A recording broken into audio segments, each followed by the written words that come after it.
Bilasizmi, Injil o'zgartirilgan degan gapni birinchi bo'lib kim aytgan? Payg'ambar Muhammadmi? Yo'q. Qur'onmi? Yo'q. Islomning dastlabki davriga eng yaqin bo'lgan erta islom ulamolarimi? Yo'q. Xo'sh, unda kim? Ko'pchilik musulmonlar hech qachon eshitmagan bu ism bor. Bu millionlab odamlar takrorlayotgan da'volarning muallifi bo'lgan, lekin na payg'ambar, na havoriy, na bu voqealarning guvohi bo'lgan Ibn Hazm. Rostini aytsam, bu ism menga ham ilgari notanish edi. Keling, bu masalani tarixiy va halol tarzda ko'rib chiqaylik. Muhim fakt, ko'pincha aytilmagan haqiqat. Qur'on, Tavrot va Injil Xudoning vahiysi deydi. Ular Muhammad zamonida ham mavjud bo'lgan. Ayrim kishilarni matni emas, balki ma'nosi buzilishiga ayblagan.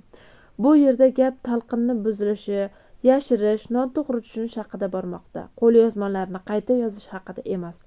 Qur'onda Injil yoki Tavrot matni jismoniy o'zgartirilgani haqida ochiqcha bayon yo'q.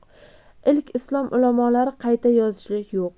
Islomning dastlabki avlod ulamolari Injil matnlarini o'qigan, ulardan iqtibos keltirilgan.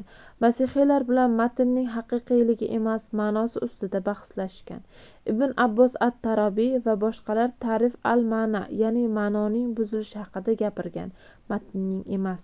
Boshqacha aytganda, Injil mavjud va o'qilishga yaroqli hisoblangan, faqat ularning fikricha noto'g'ri talqin qilinayotgan bo'lgan.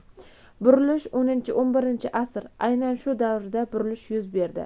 Islomiy da'volarga Injil matni ochiqchasiga zid kelgan joylarda, ya'ni yondashuv paydo bo'ldi.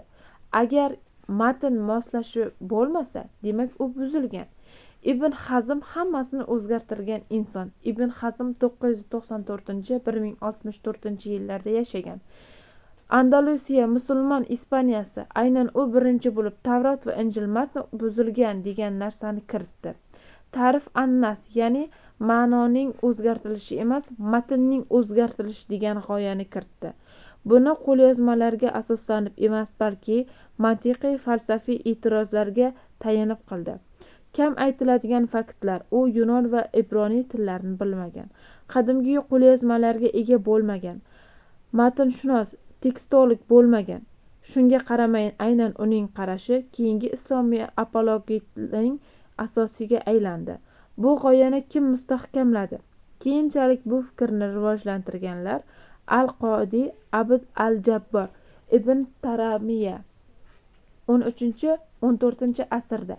Shundan keyin Injil o'zgartirilgan degan ibora bugungi kunda ko'plab vasqorlarning takrorlayotgan standart formulasiga aylandi. Ko'pincha uning qayerda chiqqanini bilmasdan asosiy xulosa Injil buzilgan degan da'vo Qur'ondan emas, Muhammaddan emas, ilk islom ulamolaridan ham emas, Ibn Hazmning fikridir. Bugun esa uning fikri Iso Masihning so'zlaridan, havoriylarning so'zlaridan va Iso o'zgarmaydi degan muqaddas bitikning o'zidan ham ustun qo'yilmoqda. Savol shunday: Injil o'zgartirilganmi? Yo'q. Asl savol: siz bunga ishonasizmi? O'rta asr apologining gapini yoki bitik buzilmaydi degan zotning gapini? Agar bu mavzu siz uchun foydali bo'lsa, fikrlaringizni izohlarda yozing. Layk bosing, obuna bo'ling va videoni ulashing. Faqat haqiqatni izlayotganlargina bu videoni qiziqadi.